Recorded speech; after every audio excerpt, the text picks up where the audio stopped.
Jumpa kembali dalam acara TFC. Kali ini kita masih akan menyimak tulisan Pendeta Yosua Agung Nugroho dalam buku renungan Teens for Christ dengan judul Dari Dalam, yang diambil dari Injil menurut Markus pasal 7 ayat 1 sampai 23. Bersama saya, Peter Asandar, yang akan menemani kamu untuk membaca dan merenungkan bahan kita pada hari ini. Namun, sebelum kita masuk dalam bahan renungan kita, mari kita bersatu dalam doa. Ya Tuhan kami yang baik, setiap kami di sini kembali hadir dengan penuh kesadaran bahwa kami adalah manusia yang tak pernah luput dari dosa, karena kami adalah manusia yang tak sempurna. Oleh karena itu Tuhan, setiap kami di sini rindu untuk dapat mendengarkan firman-Mu, firman yang dapat menjadi pengajar serta penuntun laku kehidupan setiap kami. Oleh karena itu Tuhan, berbicaralah kepada setiap kami hari ini, dan kami siap mendengarkan, dan sertailah kami dengan Roh Kudus-Mu, agar kami dapat dimampukan untuk mengerti firman-Mu, dan terlebih lagi dimampukan untuk dapat melakukannya dalam kehidupan kami sehari-hari. Amin. Tim renungan kita hari ini diambil dari Injil menurut Markus pasal 7 ayat 1 sampai 23. Saya akan membacakannya untuk kita semua. Pada suatu kali, serombongan orang Farisi dan beberapa ahli Taurat dari Yerusalem datang menemui Yesus. Mereka melihat bahwa beberapa orang muridnya makan dengan tangan najis, yaitu dengan tangan yang tidak dibasuh. Sebab orang-orang Farisi seperti orang-orang Yahudi lainnya tidak makan kalau tidak melakukan pembasuhan tangan terlebih dahulu, karena mereka berpegang pada adat istiadat nenek moyang mereka, dan kalau pulang dari pasar, mereka juga tidak makan kalau tidak lebih dahulu membersihkan dirinya. Banyak warisan lain lagi yang mereka pegang, umpamanya hal mencuci cawan, kendi, dan perkakas lembaga. Karena itu orang-orang Farisi dan ahli-ahli Taurat itu bertanya kepadanya, "Mengapa murid-muridmu tidak hidup menurut adat istiadat nenek moyang kita, tetapi makan dengan tangan yang najis?" Jawabnya kepada mereka, "Benarlah nubuat Yesaya tentang kamu, hai orang-orang munafik. Sebab ada tertulis, bangsa ini memuliakan aku dengan bibirnya, padahal hatinya jauh daripadaku. Percuma mereka beribadah kepadaku, sedangkan ajaran yang mereka ajarkan ialah perintah manusia. Perintah Allah kamu abaikan untuk berpegang pada adat istiadat manusia." Yesus berkata pula kepada mereka, "Sungguh pandai kamu mengesampingkan perintah Allah, supaya kamu dapat memelihara adat istiadatmu sendiri. Karena Musa telah berkata, hormatilah ayahmu dan ibumu, dan siapa yang mengutuki ayah dan ibunya harus mati. Tetapi kamu berkata, kalau seorang berkata kepada bapak atau ibunya, apa yang ada padaku yang dapat digunakan untuk pemeliharaanmu, sudah digunakan untuk korban, yaitu persembahan kepada Allah. Maka kamu tidak membiarkan lagi berbuat satu pun untuk bapak atau ibunya. Dengan demikian Allah kamu menyatakan tidak berlaku demikian adat istiadat yang kamu ikuti itu, dan banyak hal lain seperti itu yang kamu lakukan." Lalu Yesus memanggil lagi orang banyak dan berkata kepada mereka, "Kamu semua dengarlah kepadaku dan camkanlah. Apapun dari luar yang masuk ke dalam seseorang tidak dapat menajiskannya, tetapi apa yang keluar dari seorang itulah yang menajiskannya. Barang siapa bertelinga untuk mendengar, hendaklah ia mendengar." Sesudah itu ia masuk ke sebuah rumah untuk menyingkir dari orang banyak. Murid-muridnya bertanya kepadanya tentang arti perumpamaan itu.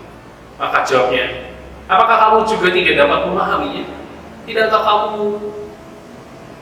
tahukah kamu bahwa segala sesuatu dari luar yang masuk ke dalam seorang tidak dapat menajiskannya? Karena bukan masuk ke dalam hati tetapi ke dalam perutnya, lalu dibuang di jamban. Dengan demikian ia menyatakan semua makanan halal." Katanya lagi, "Apa yang keluar dari seseorang itulah yang menajiskannya. Sebab dari dalam Dari hati orang timbul segala pikiran jahat, percabulan, pencurian, pembunuhan, perzinahan, keserakahan, kejahatan, kelicikan, hawa nafsu, iri hati, hujat, kesombongan, dan kebebalan.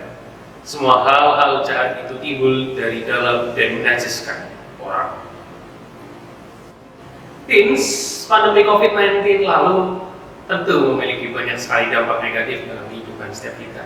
Namun, jika kita perhatikan, ada juga beberapa hal positif yang dapat kita petik darinya. Misalnya, setelah pandemi kemarin, kesadaran akan pentingnya menjaga kebersihan tangan itu semakin meningkat. Sudah umum bagi setiap kita sekarang untuk rutin mencuci tangan atau paling tidak membawa hand sanitizer dan menggunakannya sebelum kita makan untuk menjauhkan kita dari virus dan bakteri. Nah, teens, teks kita hari ini bercerita tentang pertanyaan yang diutarakan oleh orang Farisi mengenai tradisi membasuh tangan. Bagi orang Yahudi, membasuh tangan sebelum makan dan membersihkan diri setelah berpergian adalah sebuah keharusan. Karena jika tidak melakukannya, seorang akan dikatakan najis dan kotor. Tuhan Yesus menanggapi pertanyaan ini dengan keras sekali. Yesus tidak mempersalahkan tradisi, tapi ia menyoroti kecenderungan orang Farisi untuk memelintir tradisi berdasarkan kepentingan pribadi mereka sendiri. Yesus menekankan seharusnya mereka lebih fokus untuk menjaga kebersihan dalam hati mereka ketimbang meributkan apa yang tampak dari luar. Ayat 21 dan 22 mengatakan, sebab dari hati orang timbul pikiran jahat, percabulan, pencurian, pembunuhan, perzinahan, keserakahan, kejahatan, kelicikan, hawa nafsu, iri hati, hujat, kesombongan, dan kebebalan. Yesus mengajarkan bahwa ancaman terbesar yang membuat orang menjadi najis atau kotor justru berasal dari dalam dirinya sendiri. Inilah keberadaan manusia yang sudah dicemar oleh dosa. Hati dan pikiran kita kerap kali terisi dengan pikiran-pikiran yang tidak baik, dan akhirnya pikiran tersebut menjadi nyata melalui perkataan dan perbuatan setiap kita. Teens, virus dan bakteri dalam tangan dapat dibersihkan dengan sabun. Namun virus dalam hati tidak semudah itu untuk dibersihkan. Maka dari itu, kini berdoalah dan mintalah pertolongan dari Roh Kudus agar hati serta pikiranmu dibersihkan dari hal-hal yang kotor dan najis.